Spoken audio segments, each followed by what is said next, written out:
हजरत Umar bin Khattab बताते हैं कि हम आप सल्लल्लाहु अलैहि वसल्लम के साथ तहामा के पहाड़ों में से एक पहाड़ पर बैठे हुए थे। तभी उन पहाड़ों में से एक इंतहाई ज़ईफ बूढ़ा आदमी चलकर नबी अलैहिस्सलाम के पास आया और आपको सलाम किया, और वो शख्स एक पत्थर के ऊपर खामोशी से बैठ गया।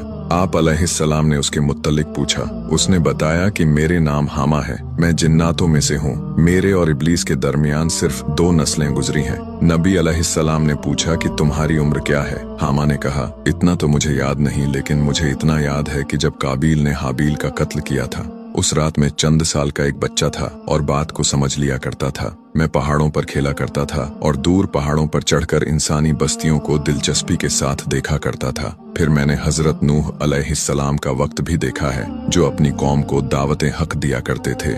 जब वो अपनी कौम का हाल देखकर रोते तो मैं भी उन्हें देखकर रोता था। उन्हीं दिनों मेरा दिल भी अल्लाह की तरफ माइल हुआ था। मैंने मूसा अलैहिस्सलाम का वक्त भी देखा है। उन्होंने मुझे तौरत सिखाई थी और मुझसे कहा था कि ए हामा, अगर तुम ईसा से मिलो तो उन्हें मेरा सलाम जरूर देना, ए मोहम्मद। फिर मैंने ईसा को भी देखा और उन्होंने मुझे कहा था, हामा, अगर तुम कभी मोहम्मद को मिलो तो उन्हें मेरे सलाम जरूर कहना। तो ए नबी, मैं तुम्हें ईसा इब्ने मरियम का सलाम देने के लिए आया हूँ। उमर बिन खत्ताब फरमाते हैं कि ये बात सुनकर नबी अलैहिस्सलाम के आंखों में आंसू आ गए और आपने फरमाया, रहती दुनिया पर ईसा इब्ने मरियम पर सलामती हो।